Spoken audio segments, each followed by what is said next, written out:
Hi, I'm Tom McGarry with Drake Arts. With me today are co-host Diane McGarry, author Ty Gagne, and ASL interpreter Gay. Ty Gagne, Chief Executive Officer of Primex, has held executive positions in the municipal, nonprofit, and healthcare sectors. Ty holds a Master of Public Administration from the University of New Hampshire and a Bachelor of Science from Granite State College. He is a member of the Leadership New Hampshire class of 2013 and serves on the Board of Trustees of the nonprofit Mount Washington Observatory. Ty completed the program for senior executives in state and local government at Harvard University's Kennedy School of Government and holds the Associate in Risk Pool Management, ARPM, and the Associate in Risk Management for Public Entities, ARM-P designations. He is a certified wilderness first responder and the author of the book, The Last Traverse, Tragedy and Resilience in the Winter Whites, and also Where You'll Find Me, Risk, Decisions, and the Last Climb of Kate Matrosova. Two of his essays, Weakness in Numbers, How a Hiking Companion Can Be Dangerous, and Emotional Rescue, were published in Appalachia Journal. Emotional Rescue was the basis for the 2022 major motion picture Infinite Storm. Wow, Ty, books, outdoor adventures, and a movie. That's amazing. Tell us something more about how you write these things. Well, the process changes with each project, but really what it comes down to is I have a real passion for climbing and the mountains, particularly in the wintertime. I'm drawn to stories of trouble. And one of the reasons I think I'm drawn to that is because I think there are opportunities to learn from these things in a non-judgmental way. And so that's really, I think, a lot of what drives the research and writing process for me. It's really interesting when I read about how companions can be dangerous. It was very insightful. I mean, you really go to the core of what needs to be said. And like you just mentioned, in a non-judgmental way, because accidents can happen to anybody and misjudgments and bad choices can happen to anyone. Yeah, and I've definitely learned some hard lessons with that, whether it was in the mountains or elsewhere. And one of the things I try to focus on is, yes, these are stories out of the mountains, but I do think they're relevant to all of us wherever we may pursue adventure or a profession or a passion. Interpersonal dynamics and human factors have a lot to do with outcomes for sure. Yeah. How did you choose writing as a venue? That's something I've always been interested in. Um, I was really shy particularly in middle school, I think is when it started, when social relationships and dynamics change as you enter fifth and sixth grade. And I think I turned inward, and a lot of that inward turn involved uh, pencil to paper. I enjoyed the writing assignments in my English classes and my writing classes, and it really gave me kind of this safe place to go and to be creative. My mom is an artist and paints, and so I grew up watching her do that, and I think that's where some of that creativity comes from. Yeah. Often when people say they took pencil to paper, they're drawing, they're not writing. So it's like, Yeah, it's nice that you went I in another direction. I like to draw too, but we won't share the screen on any of those today. So, yeah. Well, actually, that's a really important point that you can be artistic, but it doesn't have to be perfect and it doesn't have to be for anybody but yourself. Just Right. doing these things for yourself is a really important thing. Yeah, I agree. I find writing to be therapeutic at the same time. I mean, you're sharing a story, you're trying to create a story for the reader. And at the same time, there's something about just immersing in the story itself. And I think the isolation that comes with writing and the focus and the discipline, the structure, all appeals to me. That's really interesting because those qualities are the same qualities you need when you go climbing in the winter, aren't they? They are, right. Which I think Lynn could also speak to a little bit later as a winter climber. Have you always been interested in hiking and climbing and doing stuff in the winter? Yeah, it started out, I was introduced to rock climbing in middle school Hmm. by my industrial arts teacher, Oh, who was an avid climber, and I still climb with him today. I consider him to be my climbing partner and mentor oh, in the mountains. And as my climbing evolved, and I certainly would not put my level of climbing at the level that you would see with people I write about, the rest, particularly the rescue community or others, but it's just something I love and passionate about. Um, but that really evolved as my trust in him grew and my confidence level grew as he would just help me get out of my comfort zone um, in high places. I think that evolved and winter became the primary draw for me. Um, Winter hiking, ice climbing, and those kinds of things. I enjoy hiking in the other three seasons, but I think it's a really powerful draw for me for sure. yeah. Winter has its own special beauty that's just unlike any other season. Yeah, I agree. It also has incredible risks. Yeah, I think that's part of it. When I talk with groups, as I think Tom mentioned, I work in risk management in my day-to-day job. And I think when we talk about risk management, we think about, okay, don't do that, or um, move away from risk or discomfort. And I really truly believe that that's where growth lies, is in some degree of risk taking and getting out of our comfort zone and working through those fears and insecurities and uncertainty. And I think the outcome of that is can be really, really good and meaningful for someone.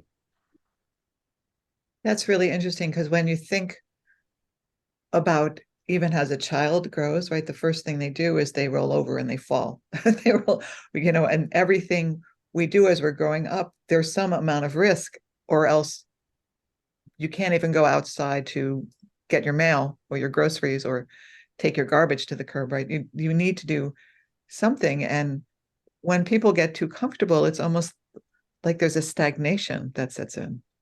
Yeah, and I think you mentioned children. I think there's so much we can learn from them because um, they don't understand risk, Mm, and they'll fall down, they'll get back up, and they'll try it again, and they'll just keep trying until they master it. Whereas I think as we become adults and we fear things like criticism and failure and let those things get into our heads, we'll try something, it won't go well, and we'll avoid it at all costs.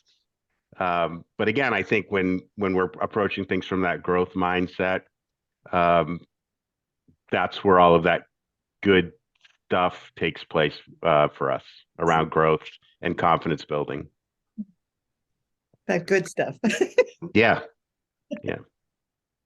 Did you have to do the same thing with your writing? Did you have to push yourself uh, beyond your comfort level? Yes, because I think, as I mentioned, I had done some writing in middle school and a little bit in high school. I wasn't probably the best high school student, um, but when I embarked on the book project, there was a leap there because I didn't have an editor, I didn't have a publisher. Um, I had to develop those relationships as part of that process, which was very new to me. So I was really learning as I was going. Um, the research, I made some mistakes along the way with the research in terms of how I approached it, and probably created a lot more work for myself than I needed to. But I don't regret that because I think you try things, you learn from them, and just continue to try to improve the process. How does one establish a relationship with a publisher or a clearinghouse or an agent or whatever you want to call those things, because it's really difficult these days, isn't it? Especially with so much self-publishing. Yeah, and that's not something I've pursued or have an interest in pursuing. So I don't have an agent. The publisher I work with is it's a very small publishing house in in northern New Hampshire. I got to know him through, he's also an artist, and he created some artwork for some presentations I was doing that led up to the first book. And so that was just, we had already had that relationship developed by him providing these watercolor images for the presentations I was doing.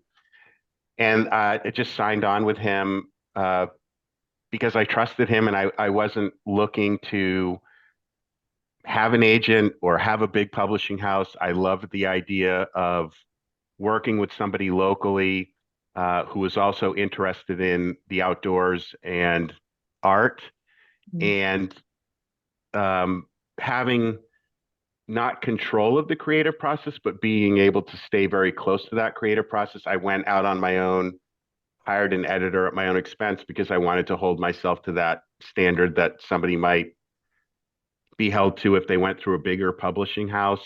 Sure. But I was able to stay very close to the story and provide input even during layout, editing, all of that, because the stories are meaningful to me and I have a lot of respect for the people that I'm writing about. And there was just something about being so close to that process that I think it was just really meaningful. And it's been that way for each of the projects I've worked on. They're very definitely personal stories. Even though they're not all your stories, they're definitely personal. Yeah, deeply personal for the people directly involved in the incident and those that went out to try to help them. Yeah. When I think of what's dangerous with like hiking and climbing, somehow I think it's more dangerous in the summer because people don't realize what the dangers are, and it's covered a lot in the press. But I don't know if you have an opinion about that. Well, I think if we look at data, there's a higher frequency of hikers in the three seasons, spring, summer, fall. So when you have more people in the mountains, there's a higher probability of incidents. And a lot of those involve sprains and strains, people just falling, tripping over a boulder or a root, which we have all kinds of boulders and roots on our trails here in the White Mountains.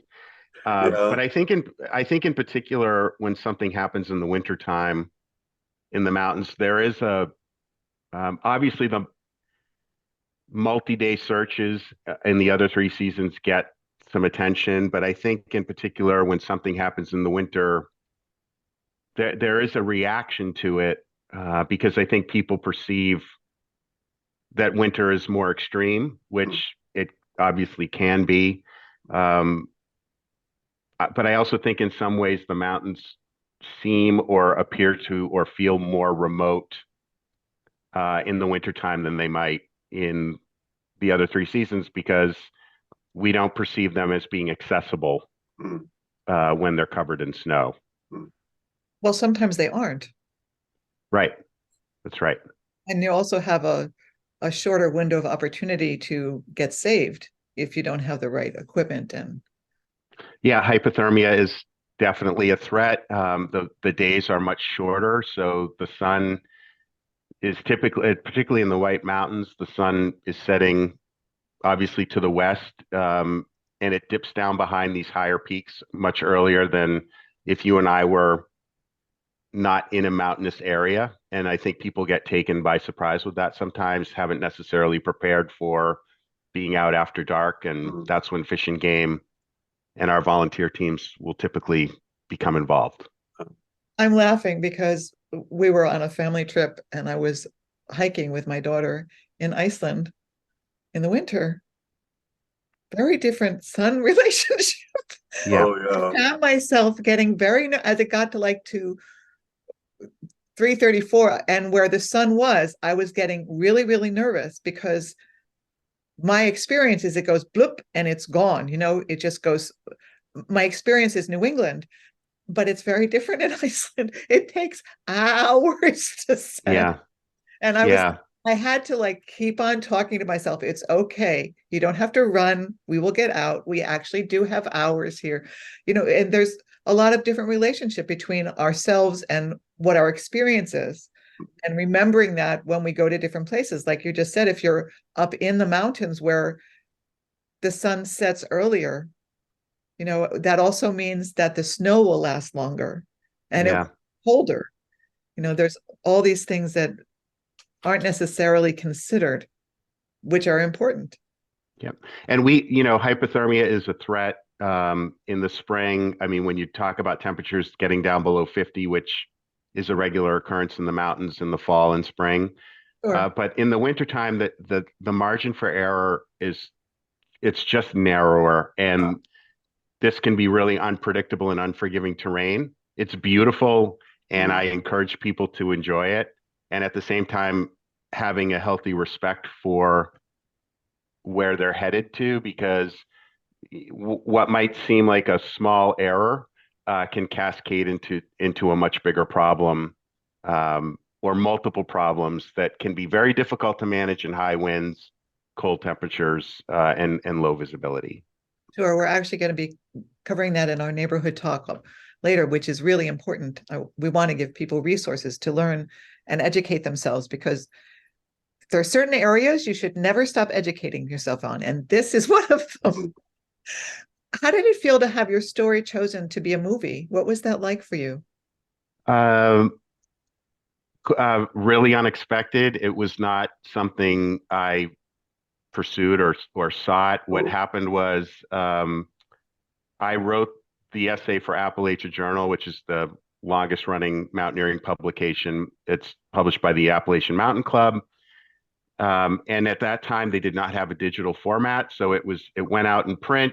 It was really confined to the readership, their subscribers or whoever might buy a copy if it was at a bookstore. And at the time, I was writing a climbing column occasionally for a statewide newspaper here, just kind of covering the climbing scene. And I kind of hit some writer's block. I didn't really have a story. I went to the editor of the newspaper and I said, "Hey, I have this 5,000 word essay about this remarkable story that just never came out. It never came into the light. And I'd love to just share it for the potential of running it as the column." And he said, "Yes, please send it, but also know that we have a word count requirement. So we are probably going to edit that thing significantly. In fact, we most certainly will." And I said, "Okay, well, let's see what happens, what that looks like." And within a couple of days, he got back to me and he said, we're going to run the whole story." So they dedicated an entire page and almost a page and a half of the newspaper in the Sunday edition. And at the same time, they posted it on their Facebook page, and it went viral. And it found its way out to the West Coast and landed on the virtual desk of a screenwriter who got in touch with me, I think through his agent. I still don't have one. And said that they were interested in writing a screenplay. And I said, "Well, I'm not really familiar with this, but I'm certainly not going to entertain this unless we include Pam Bales, who was the focal point of the story in this conversation." And ultimately connected it with Pam. One of the things we asked is that the mental health message really come through in whatever the final body of work is or was. And then really after that, I really wasn't involved in any of the process beyond that, which is fine with me. You don't want to do screenplays. That it's not. I mean, I'm humbled by it, and I'm really glad that Pam and John's story has gotten to a larger audience, because I do think, yes, it is a story out of the mountains, but for me, it's a story about mental health, which affects all of us. I think that's the that was the primary focus of the piece, and Pam's selflessness and John's ordeal. Mm. But I love the writing process. I love the research. I really enjoy talking with people as part of that process, and that's really what motivates me. It's not that the other things that can come from that. Yeah. It's interesting. I really felt more of the mental health crisis and process Mm. in your article than I did in the movie. I was honestly, I was disappointed by the movie. And I don't know if that's because I read your article first, Mm. but it just seemed the a lot of the focus of the movie was on Pam and what she did the rest of her life, as opposed to not just what happens to Pam, but then you have this character come in and say, thank you, Mm-hmm. a wonderful thing, and you guys are out incredible. And that vulnerability and intensity, just taking a moment to say, I was going to kill myself, but you stopped me. That is such a clear message. And it was so much clearer to me in your story than in the movie. But everybody likes different genres. So. Yeah, no, thank you. I think the power of the story is in John's anonymity, because John could be anybody. Mm. Mm. Um, and I'll continue to say that when I talk about it. Mm. No, it's true. It's true. And he was just the fact that, I mean, the power is she noticed him. It made a difference. Mm-hmm. That's really the power. And we can do that. We don't have to find somebody stranded on a trail somewhere. We can just do it in the grocery store or on a bus stop or anywhere, just noticing other people and looking at them. It's Yeah, and to your point, Diane, I also think the other side of that lesson is that it's okay to be vulnerable and lean on people when we need help, and not try to just ride these things out on our own, because I do think we're in a mental health crisis in terms of accessibility and just the scope of the issue right now in particular. Yeah, so I think these conversations are good. You're so right about that. Actually, and I deal with the elderly a lot, and the loneliness that the elderly are experiencing, especially since we had lockdown, right, for the COVID, and some people haven't felt safe enough to come out of that. They're still Mm-hmm. not down, and the loss of contact with other human beings. It's just really, it's difficult. I agree. In your writing and your research, you do a tremendous amount with different kinds of risk, but you're in risk management also. Has your experience with hiking in the mountains and things that can happen there, has that affected how you perceive risk or things you do in your business life or your, I guess, home life in some way? Well, I think I had a personal experience in February of 2008, which I've been very open about with people, because if I'm writing about the trouble that other people run into, I think it's important to share my own. And so I think one of the lessons that I had from my own experience was really the importance of how important trust within a group is. It goes back to that essay about when a hiking companion can be dangerous.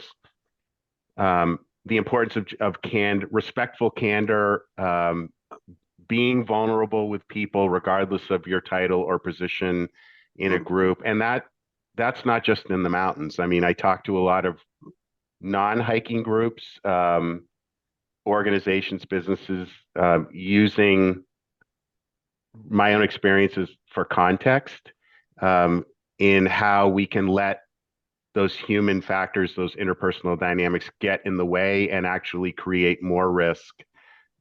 People can be quite critical of solo hikers. And what my counter to that is you can create more risk in groups of two or more, because of the stuff that exists between us. Yeah. Wow. Yeah.